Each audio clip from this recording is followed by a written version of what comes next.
హుజురాబాద్ నియోజకవర్గం నుంచి అనేక సంవత్సరాలుగా కొంతమంది 2002లో కొంతమంది మధ్యలో మొత్తానికి మీరు మేము కలిసి 2 దశాబ్దాల పైబడి కలిసిమెలిసి పనిచేసిన వాళ్ళం, కుటుంబంలాగా కలిసిమెలిసి ఉన్నోళ్ళం. రాజకీయాలలో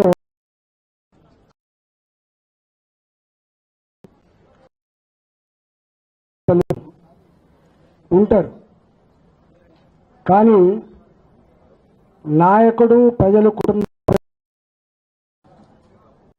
కలిశారు.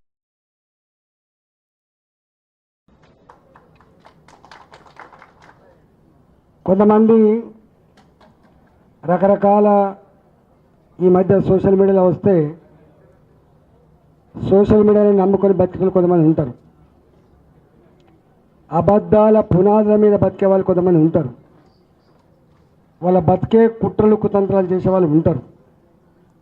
కానీ మనం దానికి విరుద్ధమైన సంస్కృతి నుంచి వచ్చిన వాళ్ళం. మనకు స్ట్రైట్ ఫైట్ తప్ప స్ట్రీట్ ఫైట్ రాదు. మనం ధీరంతో కొట్లాడతాం తప్ప కుట్రదాలతో కొట్లాడటం కాదు. ఈ కుట్రలని, ఈ కుతంత్రాలని మీదికొక మాట లోపలికొక మాట మాట్లాడటం ఏదైతే మీరు అంటున్నారో వాళ్ళ సంగతి తేల్చాల్సినటువంటి శక్తి, సత్తా, దాన్ని ఛేదించేటువంటి కర్తవ్యం ప్రజలకు మాత్రమే ఉంటుంది తప్ప మన చిన్నవాళ్ళం అనుకుంటారు. ఇవన్నీ విషయాలు తెలుస్తాయా, గింతదాకా పోతుందా?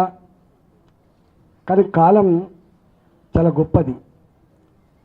నేను చిన్నప్పుడు ఎమర్జెన్సీ ఎత్తేసిన తర్వాత ఓట్లు వచ్చినాయి.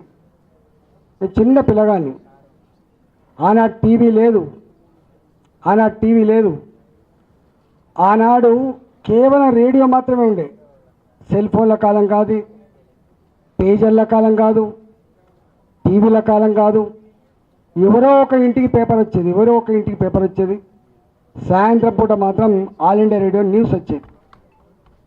గా కాలంలో కశ్మీర్ నుంచి మొదలుపెట్టి కన్యాకుమారి వరకు ఆనాటి నియంతృత్వం, ఆనాటి ఎమర్జెన్సీ, ఆనాటి నరమేధానికి వ్యతిరేకంగా ప్రజలు ఎట్లా ఓట్లేసి గెలిపించారో మనం చూసినాం. అంటే ప్రజలు టెలిపతిలాగా కశ్మీర్ నుంచి మొదలుపెట్టి కన్యాకుమారి వరకు ఎట్లా సమాచారం చేరుతుందో, ఎట్లా పదుకున్నట్లు ఓట్లు ఎత్తారో 70 ఏళ్ళలో చూసిన నేను. ఇవాళ ఈ కాలం ఏం కాలమే, ఇది సెల్ ఫోన్ల కాలం. ఇవాళ నేను మాట్లాడుతున్నా, రికార్డు చేసుకుంటాడు. నేను బాజాప్తా యుద్ధం చేస్తాను తప్ప బేజాప్తా యుద్ధం చేస్తాను కాదు. బాజాప్తా మాట్లాడటం తప్ప బేజాప్తా మాట్లాడటం కాదు.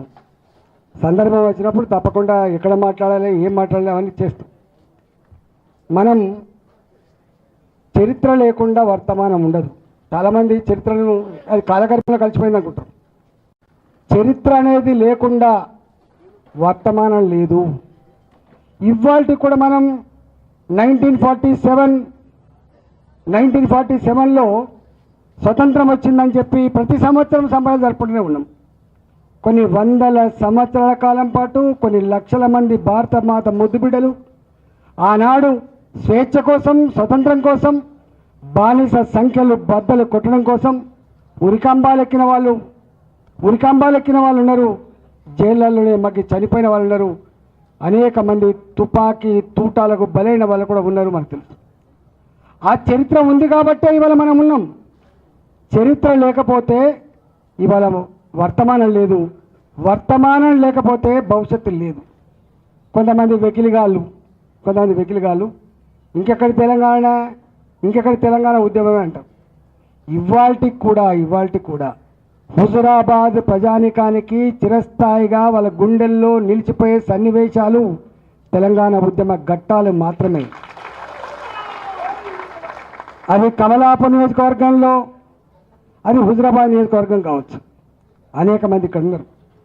48 గంటల పాటు 72 గంటల పాటు ఉత్తర దక్షిణ భారతానికి రైళ్లు ఆపాలని చెప్పి పిలిపిస్తే